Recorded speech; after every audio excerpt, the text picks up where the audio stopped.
कथा शुरू अब होत है, सुनो वीर हनुमान। राम लक्ष्मण जानकी सदा करो कल्याण। एहि विधि उपजे लक्ष्य जब, सुंदरता सुख मूल। तदपि सकोच समेत कवि, कहे सिय समतुल। सियावर राम जय जय राम, मेरे प्रभु राम जय जय राम।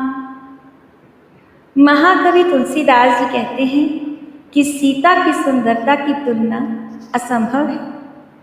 संसार की विभिन्न वस्तुओं की बात करते हुए, संसार से बाहर देवी देवताओं की भी बात करते हुए तुलसीदास जी कहते हैं कि इस संपूर्ण सृष्टि में कोई देवी देवता या मनुष्य या कोई भी सुंदर वस्तु ऐसी नहीं है जिसकी तुलना सीता के रूप लावण्य से की जा सके।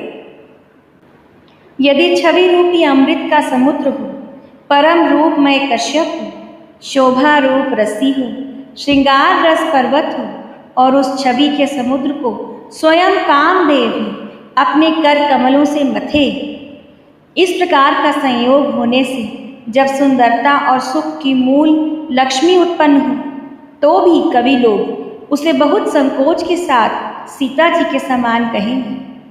जिस सुंदरता के समुद्र को कामदेव मथेगा, वो सुंदरता भी प्राकृत लौकिक सुंदरता ही होगी, क्योंकि कामदेव स्वयं भी त्रिगुणमयी प्रकृति का ही विकार है। अतः उस सुंदरता को मत कर प्रकट ही की हुई लक्ष्मी भी उपर्युक्त लक्ष्मी की अपेक्षा कहीं अधिक सुंदर और दिव्य होने पर भी होगी तो प्राकृत ही। अतः उसके साथ भी जानकी जी की तुलना करना कवि के लिए बड़े संकोच की बात होगी। जिस सुंदरता से जानकी जी का दिव्याति दिव्य परम दिव्य विग्रह बना है, वह सुंदरता उपर्युक्त सुंदरता से भिन्न अप्राकृत है। वस्तुतः लक्ष्मी जी का अप्राकृत रूप भी यही है। वो कामदेव के मथने में नहीं आ सकती और वह जानकी जी का स्वरूप ही है, अतः उससे भिन्न नहीं। और उपमा दी जाती है तो भिन्न वस्तु के साथ। इसके अतिरिक्त जानकी जी प्रकट हुई हैं स्वयं अपनी महिमा से। उन्हें प्रकट करने के लिए किसी भिन्न उपकरण की अपेक्षा नहीं है, अर्थात शक्ति शक्तिमान से अभिन्न अद्वैत तत्व है, अतएव अनुपमेय है। यही गूढ़ दार्शनिक तत्व भक्त शिरोमणि कवि ने इस अभूत कोमल अलंकार के द्वारा बड़ी सुंदरता से व्यक्त किया है। चली संग ले सखी सयानी, गावत गीत मनोहर बानी। सोहनवल तनु सुंदर सारी, जगत जननी अतुलित छवि भारी। सीता जी अपनी सखियों के साथ रंगभूमि की ओर प्रस्थान कर चुकी हैं। सयानी सखियां सीता जी को साथ लेकर मनोहर वाणी से गीत गाती हुई चली। सीता जी के नवल शरीर पर सुंदर साड़ी सुशोभित है। जगत जननी की महान छवि अतुलनीय है। भूषण सकल सुदेश सुहाए, अंग अंग रचि सखी बनाए। रंग भूमि जब सिय पगधारी, देखी रूप मोहे नर नारी। सब आभूषण अपनी अपनी जगह पर शोभित हैं, जिन्हें सखियों ने अंग अंग में भली भांति सजाकर पहनाया है।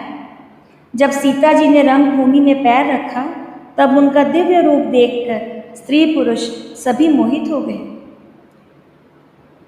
हर्षि सुरह दुंदुभि बजाए, बरषि प्रसून अप्सरा गाय। पानी सरोज सोह जयमाला, अवचट चितय सकल भुयाला। देवताओं ने हर्षित होकर नगाड़े बजाए और पुष्प वर्षा करके अप्सराएं गाने लगी। सीता जी के कर कमलों में जयमाला सुशोभित है। सब राजा चकित होकर अचानक उनकी ओर ही देखने लगे। सारी सभा और सभा में आए सब राजा सीता की ओर देखते हैं, किंतु सीता कहाँ देखती है? श्री राम की ओर। सिय चकित चित राम ही चाहा, भय मोह बस सब नर नाहा। मुनि समीप देखे दो भाई, लगे ललकी लोचन निधि पाई।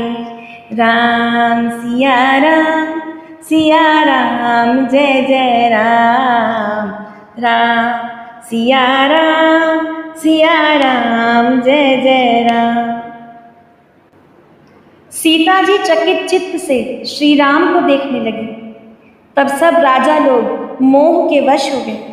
सीता जी ने मुनि के पास बैठे हुए दोनों भाइयों को देखा तो उनके नेत्र अपना खजाना पाकर ललचाकर वहीं श्री राम जी में जा लगे, वहीं स्थिर हो गए।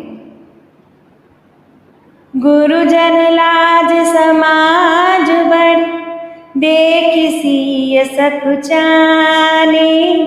लागी बिलोकन सखी तन, रघुबीर ही उर आन। सियावर राम जय जय राम, मेरे प्रभु राम जय जय राम। सीता के नयन श्री राम को देखते थकते नहीं हैं। नयन श्री राम का दर्शन सुख पाना चाहते हैं, लेकिन लाज की मारी सीता अपने गुरुजनों, अपने माता पिता और वहाँ बैठे सब समाज को से सकुचा जाती है और श्री रामचंद्र जी को हृदय में लाकर अपनी सखियों की ओर देखने लगती है। राम रूप अरु सिय छवि देखे, नर नारी परिहरि निमेष। सोच ही सकल कहत सकुचाहि, विधि सन विनय करहि मन माही। श्री रामचंद्र जी का रूप और सीता जी की छवि देखकर स्त्री पुरुष ने पलकें झपकाना छोड़ दी। सब एकटक उन्हीं को देखने लगे। सभी अपने मन में सोचते हैं पर कहते सकुचाते हैं। मन ही मन वे विधाता से विनय करते हैं। हरु विधि बेगी जनक जड़ताई, मति हमारी असी देहि सुहाई। बिनु विचार पनु तजि नर नाहु, सिय राम कर करे विबाहु।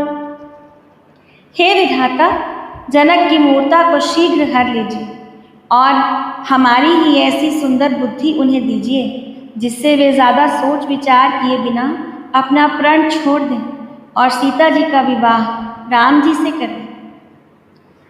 जुग भल कहि भाव सब काहू, हठ कीने अंतहु उरदाहु। एहि लालसा मगन सब लोग, बरु सावरो जानकी जोग। संसार उन्हें भला कहेगा क्योंकि ये सब बात किसी को अच्छी लगती है, क्योंकि ये बात सब किसी को अच्छी लगती है।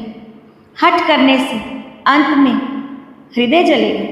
सब लोग इसी लालसा में मग्न हो रहे हैं कि जानकी जी के योग्य वर तो यही सांवला ही है। बर सांवरो जानकी जो। तब बंदी जन जनक बोलाए, बिरदावली कहत चली आए। कहन बुझाई कहूँ पण मोरा, चले बाट ही हर्ष न थोरा। तब राजा जनक ने बंदी जनों को बुलाया। वे बिरुदावली वंश की कीर्ति गाते हुए चले आए। राजा ने कहा, जाकर मेरा प्रण सबसे कहो। भाट चले उनके हृदय में भी कम आनंद नहीं था। बोले बंदी वचन बर, सुनो सकल महिपाल। पन विदेह कर कही हम, भुजा उठाए विशाल। भाटों ने श्रेष्ठ वचन कहा, हे पृथ्वी की पालना करने वाले सब राजागण, सुनिए, हम अपनी भुजा उठाकर जनक जी का विशाल प्रण कहते हैं।